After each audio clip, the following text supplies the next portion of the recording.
பண்ணோம் அப்படின்னா ஸோ இப்போ செஸ்ட்டை வந்து நம்ம 3ஆல டிவைட் பண்ணா நமக்கு வர ஆன்சர் பார்த்தீங்கன்னா 12.6 12.6 வருது. ஓகேவா? இதை வந்து நம்ம வந்து 12.75 நம்ம எடுத்துக்கலாம், அப்படி இல்லைன்னா 12.5 எடுத்துக்கலாம். ஸோ இப்போ பார்த்தீங்கன்னா 12.5 அப்படின்னு எடுத்துக்கிறோம்.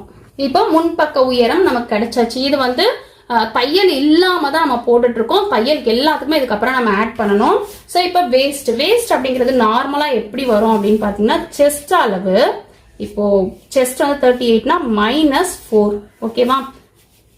நான் இங்க போட்டுறேன் செஸ்ட் -4. நார்மலா செஸ்ட் எவ்வளவு இருக்கும் அதுல வந்து 4 இன்ச் மைனஸ் பண்ணா வரதுதான் நமக்கு வந்து வேஸ்ட் ஆகும். சோ இந்த மெஷர்மெண்ட் பாத்தீங்கன்னா ஜென்ரலா ஒரு பாடி இருக்கிறவங்களுக்கு இது கரெக்டா இருக்கும். மேல் வயிறு அப்படியெல்லாம் இருக்குன்னு வச்சுக்கோங்களேன். இப்போ வந்து 38 -4 அப்படின்னா 32. ஸோ 32 அப்படிங்கிறது எல்லாருக்குமே வருமானா எல்லாருக்கும் வராது, ஒரு சிலருக்கு வந்து வேரியேஷன்ஸ் வரும். பட் ஜென்ரலா வந்து இது கரெக்டா இருக்கும். இப்போ ஷோல்டரோட வித், ஷோல்டரோட அகலம், ஷோல்டரோட அகலத்துக்கு என்ன கால்குலேஷன் அப்படின்னா நம்மளோட செஸ்ட் divided by 6. ஓகேவா? ஸோ செஸ்ட் divided by 6 அப்படின்னா 38 divided by 6 அப்படின்னா நமக்கு 6.3 அப்படின்னு வருது.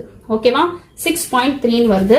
ஸோ 6.3 அப்படின்னும் போது நம்ம 6.25 இன்ச்சு வச்சுக்கலாம். பட் நான் அதை அப்படியே நான் மார்க் பண்றேன், 6.3 அப்படின்னு மார்க் பண்றேன். ஸோ ஷோல்டரோட வித்துக்கான கால்குலேஷன் நம்ம எடுத்துட்டோம். இப்போ ஆர்மோலோட உயரம் எவ்வளவு வைக்கணும் அப்படின்னு பாத்தீங்கன்னா நமக்கு இங்க ஷோல்டரோட அளவு எவ்வளவு வந்ததோ ஷோல்டர் வித் பிளஸ் 1/2 இன்ச். ஓகேவா? Shoulder with plus 1/2 inch. இது வந்து நார்மலா ஒரு கரெக்டான ஃபிட்டிங் இருக்கணும் அப்படின்னா நீங்க இந்த 1/2 இன்ச் ஆட் பண்ணிக்கலாம். இல்ல எனக்கு டைட் ஃபிட்டிங்ல வேணும் அப்படின்னா உங்களுக்கு ஷோல்டரோட அளவு என்ன வருதோ அதே அளவே நீங்க வச்சு போடலாம். பட் டைட்டா இருக்கும், ஸோ ஒரு மாதிரி அறுக்கிற மாதிரி இருக்கும். அப்படி இல்லாம இந்த 1/2 இன்ச் நீங்க வைக்கும் போது உங்களுக்கு கரெக்டான மெஷர்மெண்ட் வரும். ஸோ இப்போ இங்க 6.25 வைக்கிறோம் அப்படின்னா இங்க வந்து 6.75 வரும். இங்க வந்து 6.25, இது வந்து 6.75 வரும். இப்போ இது வந்து கைக்குழியோட உயரம் நம்ம வந்து இந்த ஷேப்ல போடுவோம் இல்லையா? ஸோ இப்படி இந்த ஷேப் கொடுப்போம் இல்லையா? இதுக்கான உயரம் தான் இப்போ நம்ம இங்க எடுத்தது. ஓகேவா? இங்க இருந்து இங்க எவ்வளவு வருதுன்னு பார்க்கணும். இப்போ கைக்குழி சுற்றளவு அப்படின்னா இதுல வந்து நம்ம இந்த ஷேப் கொடுப்போம் இல்லையா? ஸோ இந்த ஷேப் கொடுத்து இந்த சுற்றளவு நம்ம பார்க்கணும்ல, நம்மளோட கைக்கு ஏத்த மாதிரி வந்திருக்கா அப்படின்னு பார்க்கணும்ல. ஸோ இதுதான் வந்து ஆர்ம்ஹோல் சர்க்கம்ஃபரன்ஸ் அப்படின்னு சொல்லுவோம், கைக்குழி சுற்றளவு.